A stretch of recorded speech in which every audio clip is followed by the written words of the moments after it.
I'm Hank Howie. I have a 30-year career in the game industry. I shipped my first game back in 1992 or something like that. I was a founder of Blue Fang Games. We made Zoo Tycoon and then spent 6 years at Disruptor Beam on the mobile space. So I've seen a lot. And now I'm the game industry evangelist at Modulate, which, I like that title. I'll keep that for a while.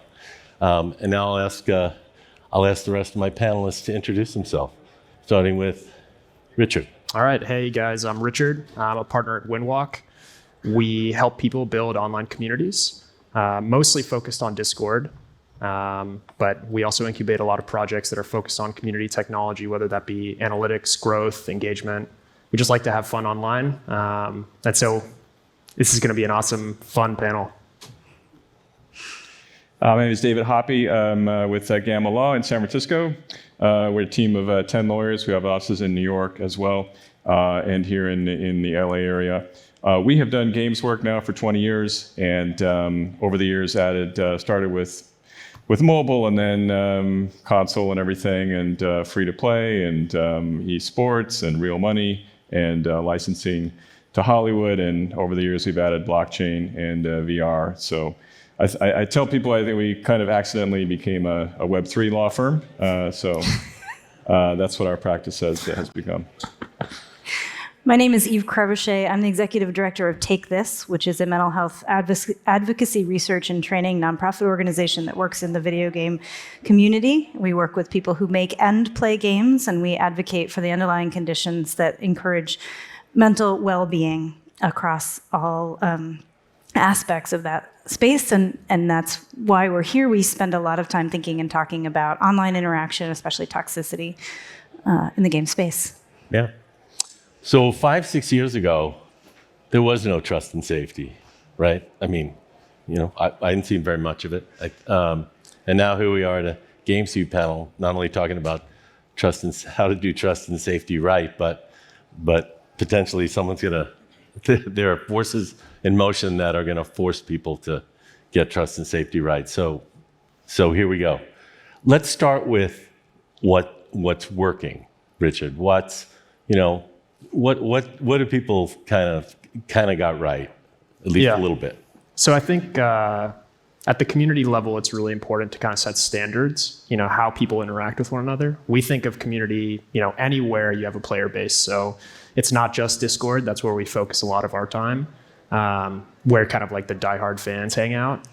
But it really extends to TikTok, Twitter, YouTube, any other kind of platforms where you have a bunch of community members. As a studio, as a game developer or designer, it's really important to spend time understanding the nuances of each platform. And community's way more tight-knit, for example, on Discord, where real-time chat and interaction happen, right? On TikTok, you don't really see the same people commenting, to one another. Sometimes you do, but on Discord, it's really about how users connect with one another. And so that's, kind of tip of the spear, designing really good moderation programs around what's happening, where your diehard fans hang out, and setting, maybe the best way to say it is setting kind of a culture around self-moderation inside communities, promoting people that are doing good deeds inside the community, and kind of understanding that this is the way we want our games community to be formed. I think that those are some of the things that are working really well right now.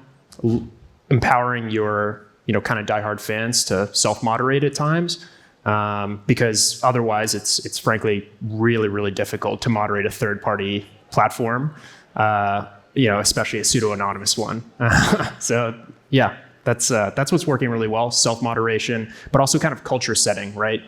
You understand that somebody in your Discord is going to go directly, for example, into your game. If they have a bad experience in the Discord, they jump into the game, maybe they'll be spreading that message, that bad experience that they had in Discord as well. So very important for us to leave everybody with a really great experience, before they jump into a game. Yeah. What's not going so well, Eve?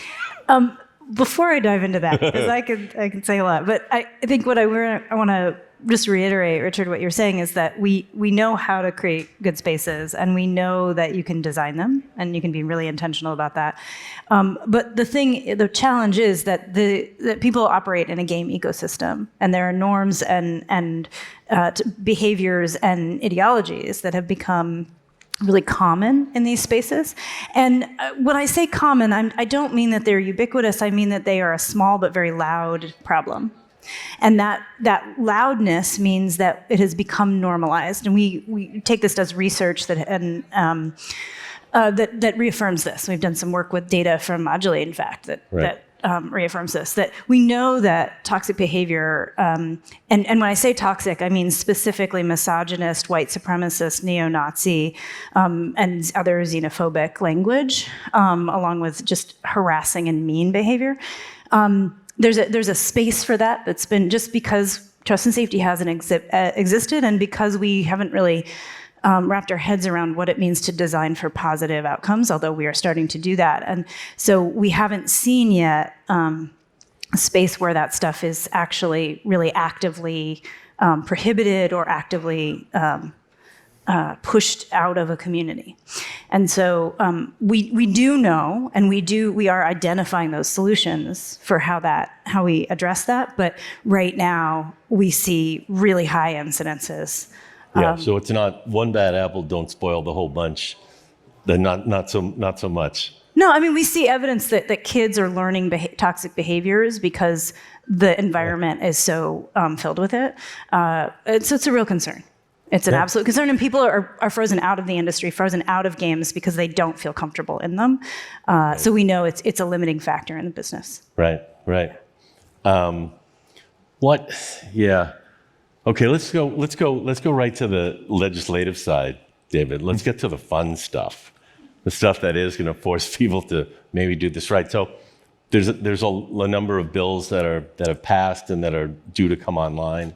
The two biggies, obviously, are the EU Digital Safety Act, and of course, then there's also my favorite, the California Age-Appropriate Design Act. Now that one's July 1st.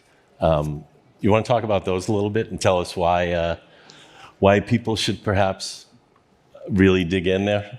For sure. So I'll just preface this by saying that as a video games lawyer for 20 years, I would come to these events, and often I would meet my colleagues who practice in Europe, in the UK, in Germany, and they always had all sorts of things to say about, video games law.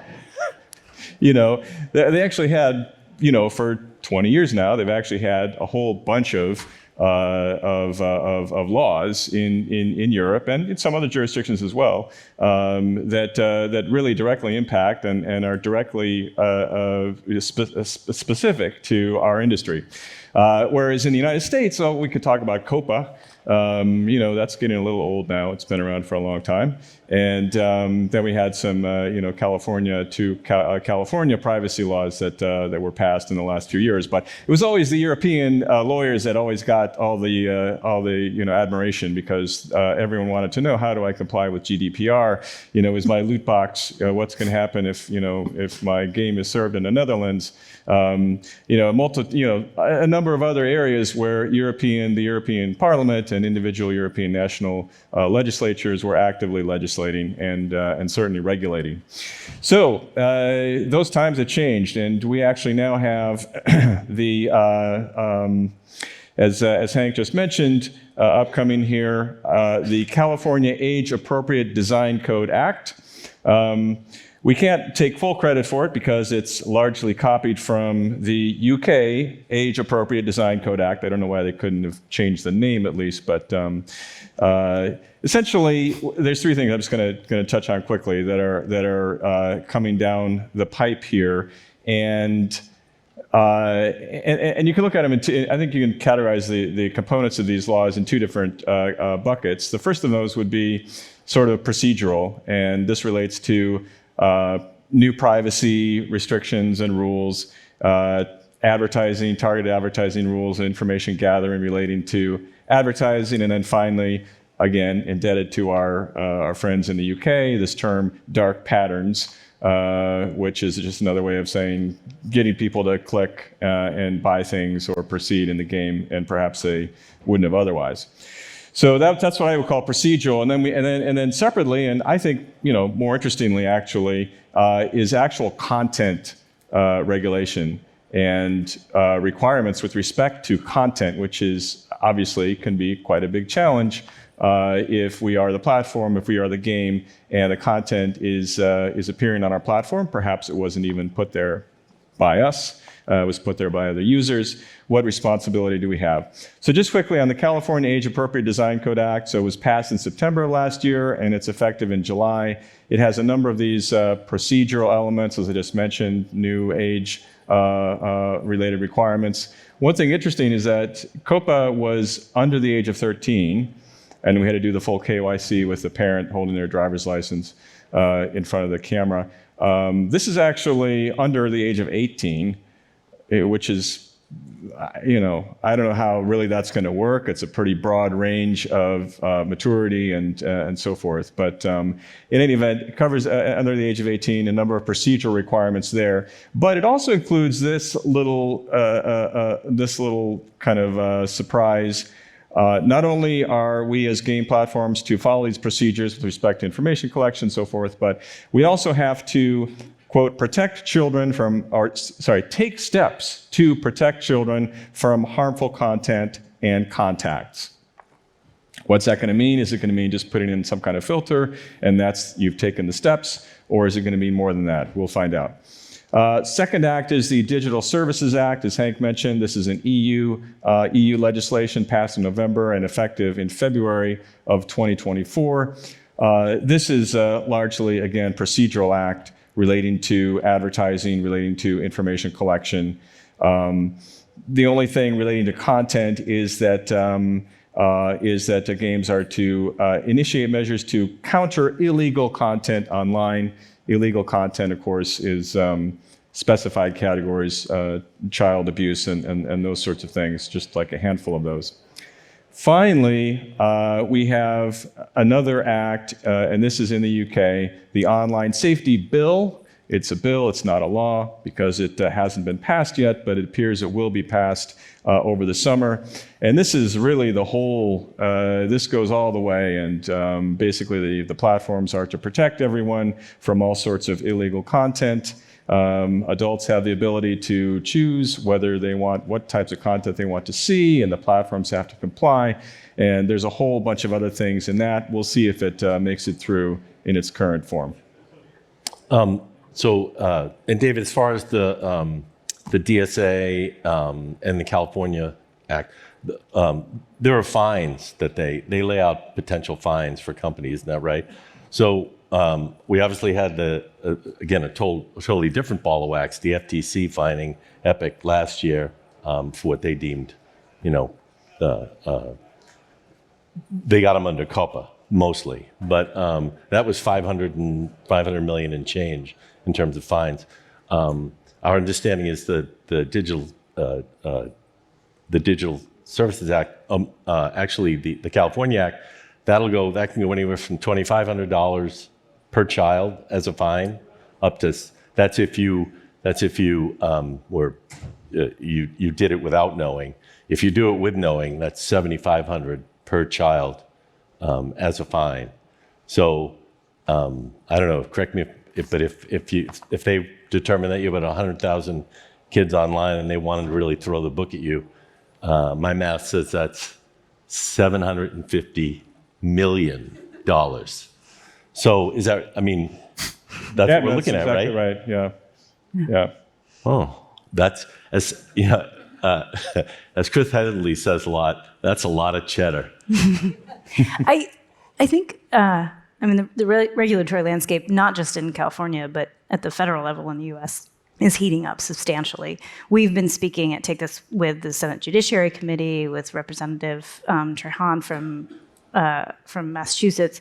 They're all kind of barking up this tree around not just child protection, but around the larger issue of extremist behavior in online spaces. Let's talk about that, Eve, because we just saw the the Stern NYU report come out last Yeah, so there was featured in the New York Times. a great report from a researcher at NYU about extremist behavior in games, which echoes exactly what we're finding, what the ADL has found, which is that it is a very loud problem in games, and it is ubiquitous, and that it's harmful to people. And then we're also seeing and understanding a little bit better how that propagates and where it shows up, which is that it propagates through communities, which are not effectively moderated.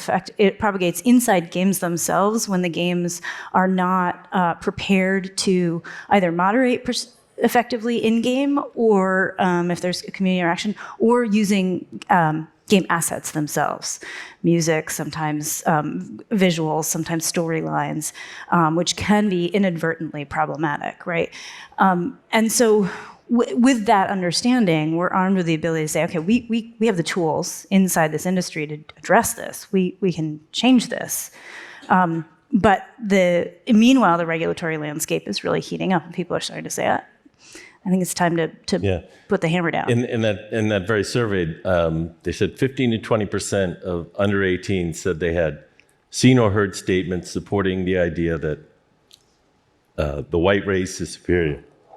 Yeah, so there's this is anecdotal, but it's something that rang really true for us at Take This from everything we've seen, is that I think somebody tweeted that every young white man, a boy in the U.S., is on an explicit path to radicalization unless they are taken off it by someone.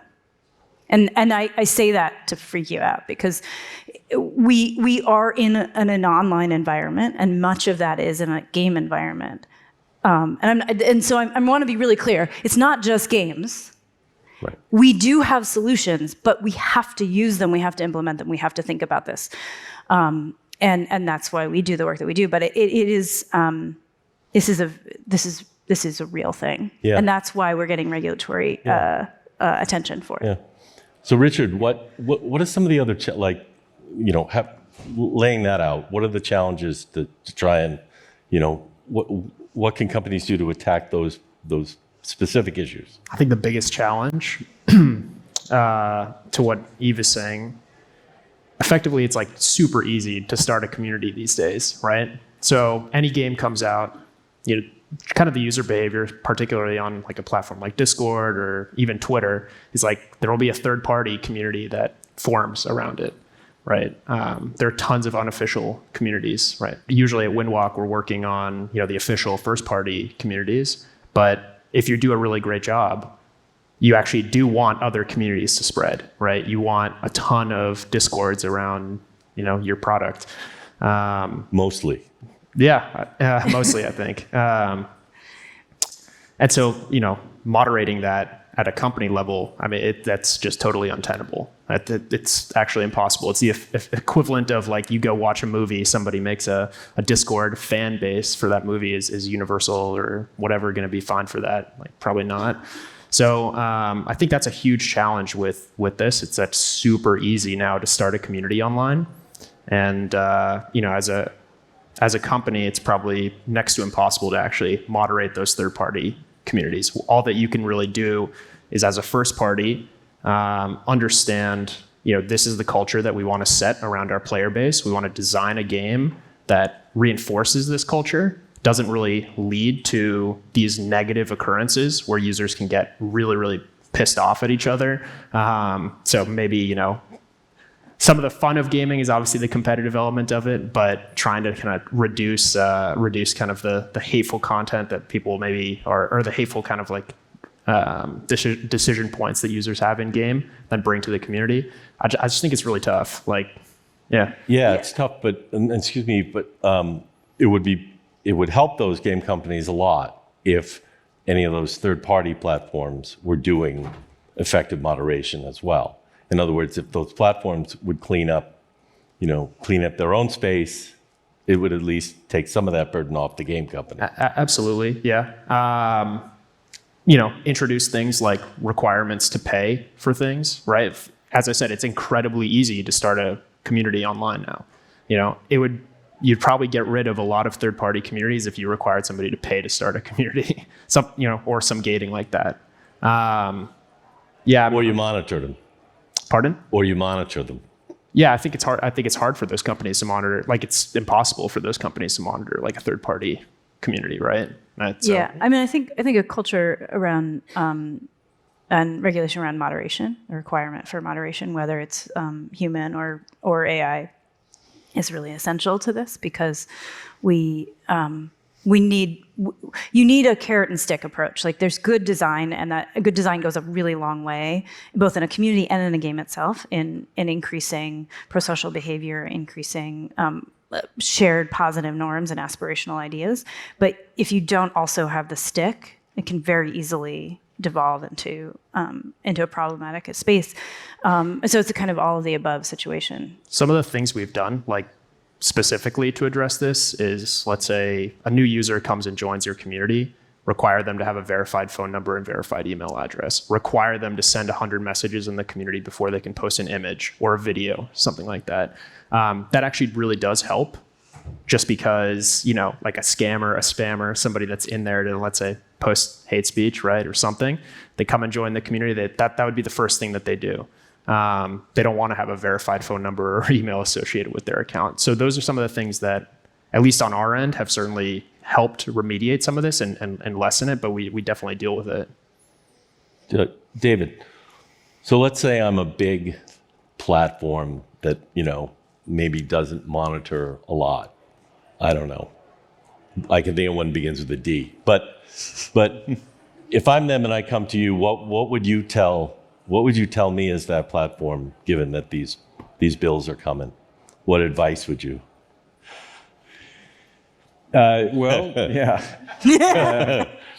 I mean, the first thing to think about is, just to kind of take a step back. So the California Act has been subject to a lawsuit to block its becoming effective. It seems to be a credible lawsuit. We'll see how that proceeds, but it's certainly possible that the effective date will be delayed, or that the act will wind up being revised in some way. In the UK, that law just seems to me a bit surprising if it passes in its current form. But Digital Services Act, of course, is already on the road to implementation. That's not going to change. So we do have a bit of uncertainty, but absolutely, and as this panel has shown, we need to, the days of kind of anything goes and sort of turning a blind eye, that is not going to fly, even in the United States anymore, and certainly not in Europe. So I guess I would have to say, first, take a sort of territorial approach and evaluate based on the sort of budget that you're able to allocate at this stage, where those funds should be spent. Should they be spent in Europe? Should they be spent in the United States? And certainly, the very first step is to determine, what exactly you're doing and not doing. And the California law actually lays out quite very precisely what steps you are to take in terms of evaluating the current situation and determining the points that need to be focused on. Yeah. Okay. I guess what else? What other advice can we give people out here? What should they do? What should they do, Eve? Rich, what should they do? Sure. A self-publisher? Yeah, in other words, you only have to be a developer. You don't need a publisher. Right. Okay, so the question was, what if you're a self-publisher, right? Does Yeah. developer/publisher have to do this? So everyone needs to pay attention to this. Because the foundation of safety and communities without, say, extremist behavior or other toxic behavior are good design. It's about how you make your game. And there's designers working on these tools right now. There's tools out there from the Polaris Game Design Retreat, from the Fair Play Alliance, about how to design for pro-social outcomes. And it doesn't mean you can't make fighting games. It just means you have to be a little more thoughtful about it. And there's a lot of good principles around good community design, Richard, and community management. If you build from the ground up with the intention of creating spaces that are more welcoming to everyone, you can. It's really easy. It's not easy. It's really possible to do it. It just has to be baked in from the very beginning of the process in designing spaces. Yeah, and again, like you're saying, positive play, there's a place for that. Content moderation, there's a place for that. All of it. Basically, you have to do all. You should have that well-rounded mix of. Don't go into a community without a set of tools. Be prepared. Expect that you're going to need moderation. A public community. And promulgate it. Be consistent about it. Make sure make sure the players know. Make sure your community managers and that everyone's on the same page. I mean, we've talked to potential client stuff where one person will think something's acceptable and another community manager or community will say it's not. Yeah. So getting everybody on the same page there is And also, it doesn't have to be universal. What works in one community doesn't have to work in another. There's not a universal standard. People come to us all the time. We're a mental health organization. Like, can we swear? Well, yeah, of course, in games. But but if we're talking to kids, my daughter, maybe we shouldn't, right? So it's all contextual but it's important to think about what it is and what it needs to be. Right. Yeah. Right. It's funny. I read a quote this morning. It was. Basically, the game industry has come of age. We are no longer this ancillary form of entertainment. We are the 800-pound gorilla of entertainment. It's time to fully take on the mantle of leadership in the arena of trust and safety at the CEO level of every company. To do anything less risks putting your company in financial peril, in addition to being a morally bankrupt position. Yeah. I thought that was pretty good. Yeah. And maybe I could just add from a regulatory perspective. So as you mentioned, there's ruminations at the federal level, but there's 7 additional states besides California that are considering similar design code new laws. And I'm sure, without a doubt, if we were to come back 5 years from now, it's going to be a completely different environment for regulation of content and communications among users. Yeah. And you can do it just because it's the right thing to do. There's always that. So I think that about wraps it up for us. Yeah. Right? Thank you. Thank you all very much. We appreciate it.